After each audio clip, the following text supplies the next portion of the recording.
What's up, everyone? Welcome to Lowered Expectations. Thanks for lowering your expectations and hanging out with me here. I do appreciate it. I have a very special video for all of you diesel heater fans today because I have nursed Old Faithful back to health.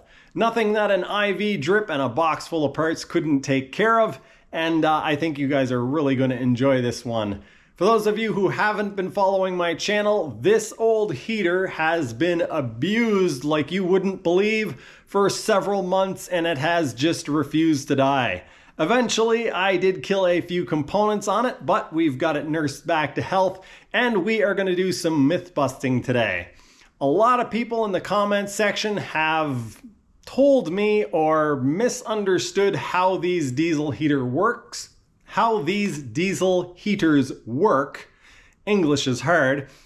And they tell me that I need to run a special fuel line, a hard fuel line, or a higher quality fuel line because the stuff that comes with the heater is too soft and it flexes under fuel pressure. I have responded to this a few different times telling people that there is no fuel pressure, and I've had a couple of people respond to me telling me that other YouTubers that have way more experience than me made videos and they said that you should be using the rigid fuel line or you're going to lose pressure. Well, I can tell you from experience, there is no pressure system on these heaters. The fuel pump is only there to meter the amount of fuel that goes in and doesn't pressurize the system at all. The reason why I know this is because in order to build pressure, you need a restriction. Pressure is the restriction of flow. In these heaters, there is no injector nozzle. The fuel dribbles in through the mesh on the glow plug, in the glow plug hole, and it simply dribbles in. These things are basically fancy glorified candles that have the fuel delivered to the wick via a fuel pump. And as more fuel gets delivered, the ECU also speeds up the fan so that you get an appropriate amount of air to mix in with that fuel. So this is the fuel line in question. Soft fuel line. The stuff that comes with it is green. This happens to be orange. And we are going to finally debunk this. Well, we're going to do some research, and I'm pretty certain that we are going to debunk this once and for all. What I'm going to be doing is actually running the heater off gravity feed. I have got a IV that we are going to actually hook up so that I can monitor the amount of fuel that I'm feeding to the heater.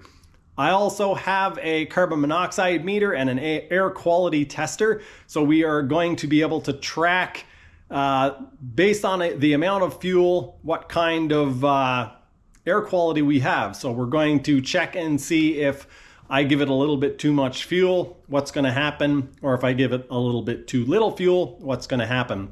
So enough yakking. I am really excited about this because I have had discussions / so many arguments with people in the comments section, and I know what the outcome of this is going to be. Basically, I think it might be tricky to get the heater to start because it has a kind of a specific starting process and it's going to be hard to dial in, but we will see what happens. I'm going to shut up now. Let's get into the video.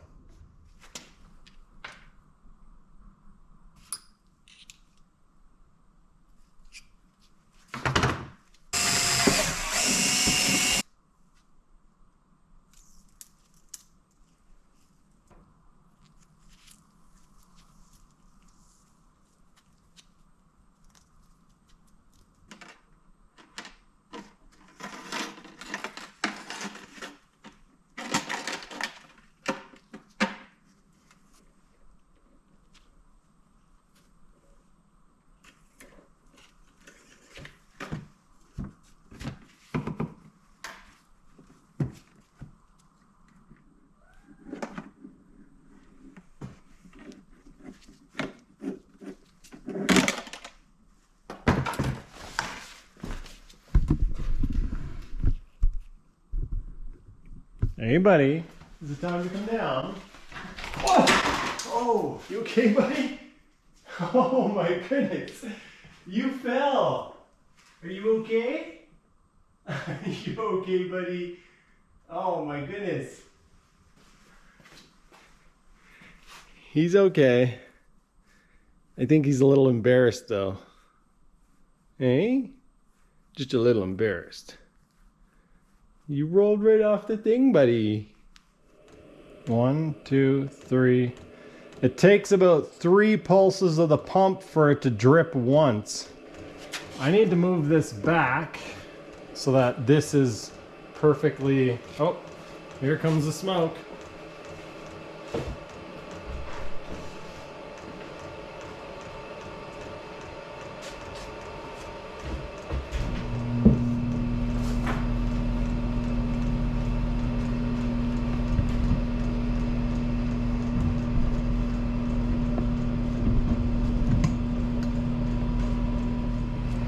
Alright, I am going to shut it down and try it again now that it's primed. Oh, it's not even fully primed yet. That's what's happening.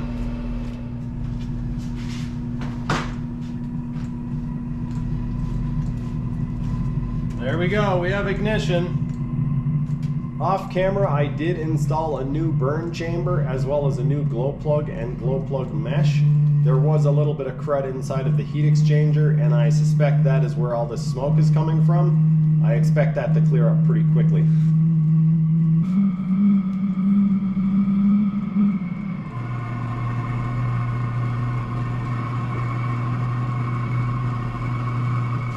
I've just shut the heater down. I'm going to correct the issue with the dripper. Some of you probably noticed immediately that this was upside down. What I'm going to do is flip that around and then set the heater up, and then I'm going to use a stopwatch to figure out how many drips per minute on average it is, and then I can try to do the same thing once we're doing it manually. 2, 3, 4, 5, 6. It was 79 the first time, 80, 80, 80, and then 82. So what I'm going to do is actually set it at 79. If anything, we'll run it a little bit on the lean side, and that should be good. We've got this thing that goes on the line, and you roll this piece down. Let's see here now. You roll this little blue knob down, and it gradually pinches off the line to restrict the flow rate. So what I'm going to do is set the flow rate at about 79 drips per minute, and then we're going to attempt to fire the heater up. I'm just going to basically pinch off the fuel line with one of these fuel pincher things or line pincher things, and I'll let it turn on, let the glow plug warm up for a minute, and then I'll start feeding it fuel, and we'll see what happens. I think it's gonna work. Let's see if we can dial this up.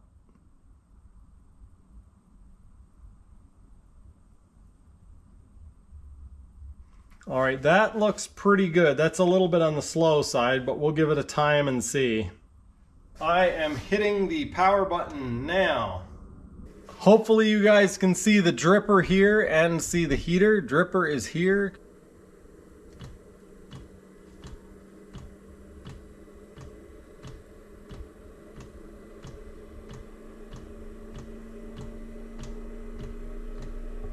Oh, it's doing it.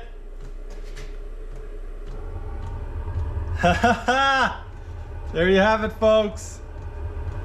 No fuel pump, and it's running. I'll have to get a close-up to show you guys that the fuel pump isn't actually hooked up. I'm just realizing now that from there you can't tell. But the fuel pump is here. Both fuel lines are going into the can. You can see the fuel coming out. So the fuel is not going into the heater. Okay, I'm going to open this up all the way.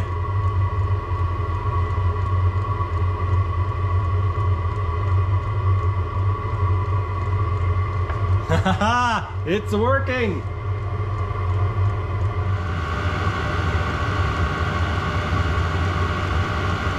As you guys can see, that's dripping away. We'll follow the line through the restrictor thing, goes down past the heater and directly in. The fuel pump is hooked up to the wire just so that it doesn't throw a code and shut down. But you can see the line comes out of the fuel pump, the pickup line goes into the can, and so does the other one. So we've got two lines going into the can of diesel. This pump is not connected to anything.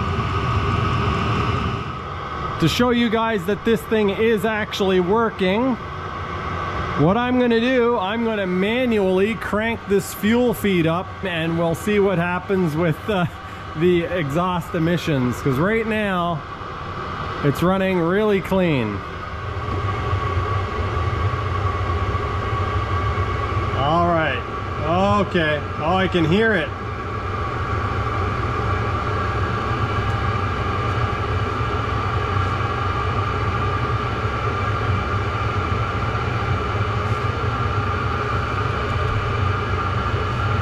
Oh, there we go. There's 10, 12, 14, 7, 27, 50, 60, 100, 200. I don't know if you guys can see this. Carbon monoxide, 300. Okay. Let's dial it back and see how quickly we can get it back in order.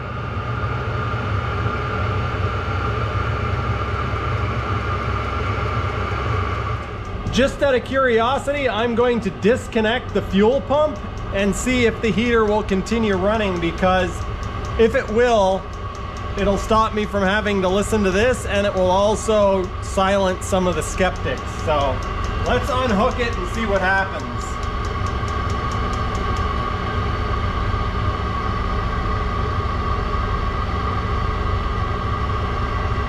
It's still running. Awesome. No error code yet. Sweet. No fuel pump. No fuel pump. No fuel pump clicking. The heater is running. No error code. I thought for sure it would throw an error code. This thing has so much glare. It's ridiculous. Let's see. There we go. No error code. Let's see what the body temperature is. 13 volts. Setting 6, 168, so we're running a little bit cold on the body. So if it detects no fuel pump when you turn it on, I don't think it will start. So basically if you wanted to do this, you would have to have either a resistor that mimics the fuel pump, or have the fuel pump hooked up when you start it and then disconnect it. But this is really exciting. Okay, I'm gonna get my carbon monoxide detector. I set it outside to kind of recalibrate it, and it is back to 0. So we'll come in now. I'm running it a little bit lean, and we'll see. The exhaust is hot, but I don't know if you guys can see that. It is 0 carbon monoxide. Oh, we've got 11, 12, that's pretty normal. 13, 15, I saw 16 once, 17. So pretty low levels of carbon monoxide. Keep in mind you can work in a 50 parts per million all day according to OSHA. This is really sensitive. This is really tricky. So it's gonna be about 100. We're at 50 at 30 seconds, so that's a little bit too much. I need to come up with a way to vary this a little bit less. Carbon monoxide's up over 50, 60, 70, 80. All right, we gotta turn the fuel down a little bit. It is so hard to dial in. I figured it would be easier to control because they have to control the flow of medicine with this thing. All right, we are at about 71 drips per minute. The temperature is 192 on the body of the heater. Hopefully you guys can see that. And we will now check the carbon monoxide.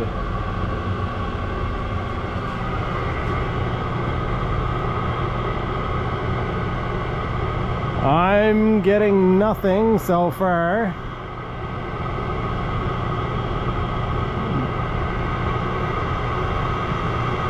I think this starts reading at 10.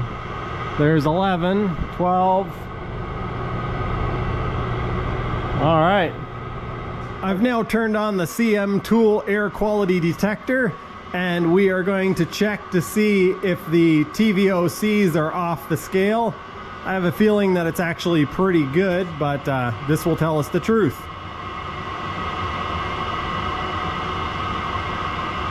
All right, 59. Let's put it up here right in the stream.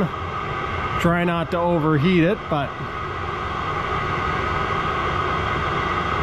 All right, I'm not getting anything crazy. It's not changing quickly anyway. I thought that I might have a little bit of trouble firing the heater up, but I had a pretty good idea that this would actually work. I've worked on these heaters enough that I have a pretty good idea of how they actually function. I've taken them completely apart and tinkered with them enough that I know that the fuel just dribbles in there. It is not pressure fed in any way. The fuel pump is only used for metering the fuel. And so if you have another way of metering the fuel, as you guys can see, the heater works perfectly fine. Now, I wouldn't recommend that you guys do this. The big problem here is that if anything happened, if the battery went dead, if the heater overheated, if anything happened that caused this to shut off, diesel fuel would keep running. There is no way for the fuel to shut off here. It is gravity fed. So if the heater shut off, this thing would keep dripping oil, diesel rather, until the diesel was completely empty. So I would come out, if I left this, I wouldn't leave this running overnight. Because if I did, I could come out in the morning to 2 liters of diesel all over my bench and all over my floor, and that's not something that I want to deal with. But it does show that you do not need special lines. As long as the fuel can get delivered to the heater, it will burn it the same as if you're using the highest quality line with no flex to it whatsoever. The only reason why you would want to run good quality line is, well, so that you have good quality line that's going to last, and also it's going to stand up better to heat and abrasion and all sorts of things like that.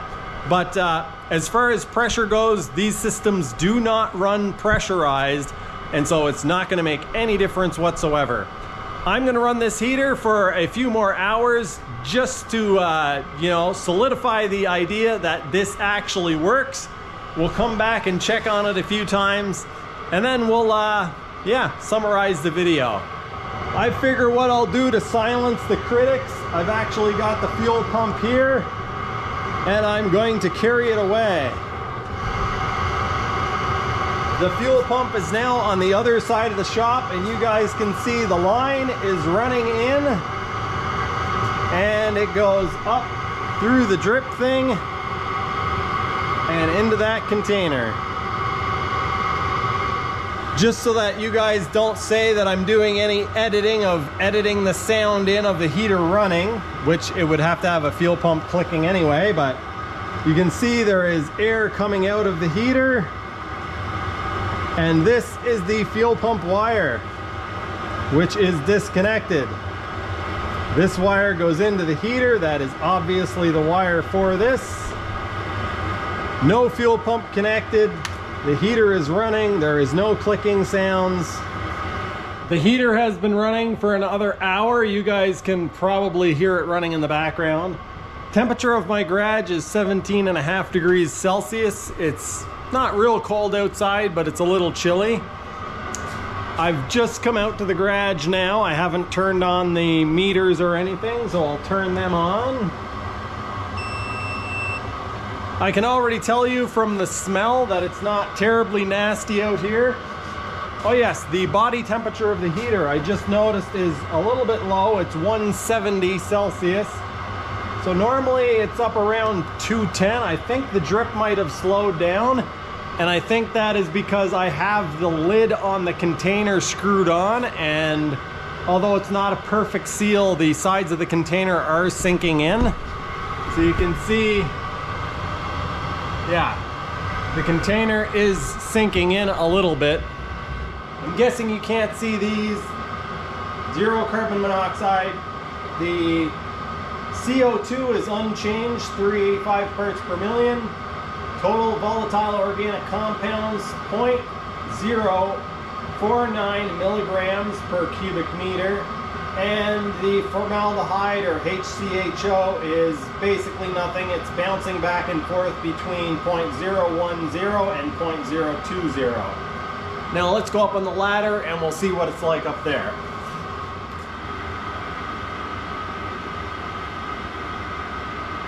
.11 parts per million on the carbon monoxide. Nothing dangerous at all. The drip rate is staying fairly constant. It is 71 drips per minute, which is right around where it was when I went in the house, so it doesn't seem like the container collapsing is having too much of an effect on it. I don't know what else to say. This is just working perfectly. Not a bunch of carbon monoxide, not a lot of TVOCs.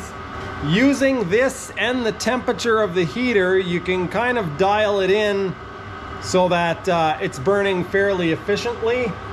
I have heard people say to just use the temperature, but I don't think that's safe because right now it's 174. What we'll do as an experiment, I'm gonna try to get it up to 200 Celsius, and I'm gonna try to set it without using this, and we'll see how dangerous that gets.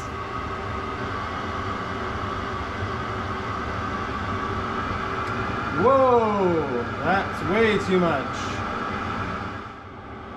I'm gonna be 100% honest with you guys. This is a complete fluke. I way overshot. The heater started to jump up really quickly, and then I turned it down, and it seems to have settled at 200. The carbon monoxide is not outrageous. I don't know if you guys can see that at all from there. But it's almost nothing, almost no carbon monoxide. 200 Celsius, nice and steady.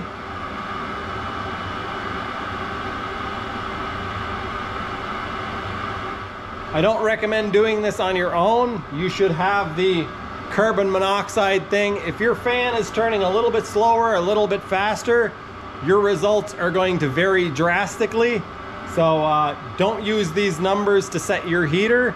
This is just what works for mine. At my altitude, with my heater, with my exhaust, with my burn chamber, so on and so forth. It'd also be interesting to see, I'll have to do another video and test a bunch of stuff. Be interesting to see how lean we can run it before it actually flames out. Or before it starts doing something funny. Let's take this fuel clamp and we're going to clamp off the fuel line.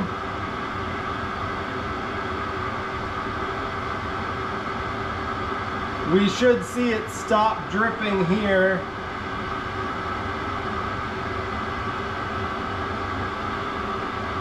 There, that was pretty instant. It will take quite a while before the heater actually, or the ECU actually recognizes that it has flamed out.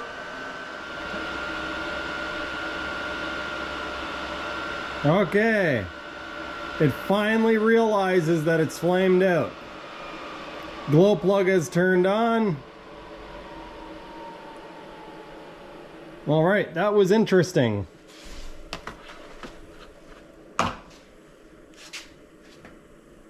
There you have it, folks. That's going to do it for this one. I hope you guys enjoyed. If you did, remember to leave a thumbs up on the video. And if you want to see more of this nonsense, be sure to subscribe. Give me your ideas down below in the comment section. What do you want to see me do with this drip feed system? What do you want me, wow, why can't I talk?